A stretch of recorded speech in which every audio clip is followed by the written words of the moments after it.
আসসালামু আলাইকুম।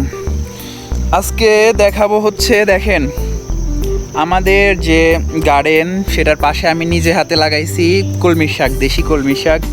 এই যে অনেকগুলো তুলছি, আর এইখানে কিন্তু এই যে লাইন ধরা আরও অনেক আছে আমাদের গার্ডেনের পাশে আমি লাগাইছি।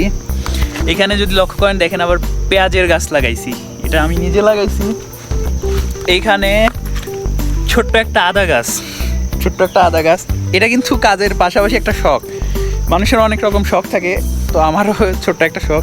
দেখেন এইখানে এই গাছটা দেখেন, যদিও এটা বাংলাদেশে চিনবেন না মানুষ, তবে এটা হচ্ছে এখানে একটা ফল যেটা সম্ভবত এখানের মানুষরা ডাউলের মধ্যে দেয়। এক টক জাতীয় একটা ছোটো ছোটো গোল গোল ফল হয়। গাছটাতে এখনও ফলই নেই, তবে এই যে যদি লক্ষ্য করেন ফুল আসছে, ইনশাল্লাহ ফল হবে। আর এখানে লাল শাকের গাছ আছে, তো পাশে আরও অনেক আছে। এটা হচ্ছে মরিচ গাছ, সবাই তো চিনবেন। দেখেন মরিচের অনেক ফুল আইছে। এখানে লাল শাকের গাছ আছে, আর কলমি শাক গাছ তো আরও অনেক আছে। এই যে তো কাজের পাশাপাশি অনেকের অনেক রকম শখ থাকে। আমি গার্ডেনে কাজ করি, তাই আমারও শখ গার্ডেনিং করা। তো দেখছেন আমার যে গার্ডেনটা, এখানে কত শাকসবজি হয়েছে। আর এখানে আরেকটা মরিচ গাছ আছে, যেটাতে মাশাআল্লাহ অনেকগুলো মরিচ হয়েছে। এখানেও মরিচ গাছ।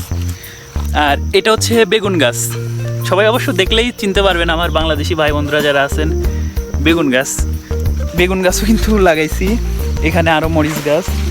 এই যে মরিচের ফলন দেখেন, ভালো করে যদি দেখাই, মরিচ কিন্তু মাশাআল্লাহ অনেক হয়েছে। মানে নিজের, এটা তো শখের জিনিস, এটা মূলত না বিক্রির জন্য না খাওয়ার জন্য, শখ করে লাগাইছি, আল্লাহ যা দেয়। এখানে মরিচ গাছের নিচে আরেকটা বেগুন গাছ হয়েছে। তো আর হচ্ছে ওই পাশে কুমড়া গাছ লাগাইছি, যেটা কুমড়া আমার রুমে আছে, রুমে যাই দেখাচ্ছি। অনেকগুলো মাশাআল্লাহ অনেকগুলো কুমড়ো হয়েছে। আর ওই সাইডটাতে আছে করলা গাছ, করলাও আছে। তো গার্ডেনে কাজ করি, পাশাপাশি শখ করে লাগাইছি, আলহামদুলিল্লাহ। দেখেন প্রমাণই দেখেন কতগুলো শাক হয়েছে, আরও অনেক আছে। তো এই ছিল মূল ভিডিওটা। আর পেছনে হচ্ছে আমাদের গার্ডেন, আমাদের কোম্পানির গার্ডেন। পাশে ছোট্ট ছোট্ট জায়গা, এখানে আমরা শখ করে একজন এক এক জিনিস লাগাই। তো এই ছিল আমার শখের জিনিস। ভালো লাগলে ভিডিওটা শেয়ার করবেন, লাইক করবেন।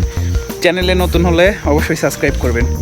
ওকে, আল্লাহ হাফিজ, ভালো থাকবেন। দেখা হচ্ছে নতুন একটা ভিডিওতে।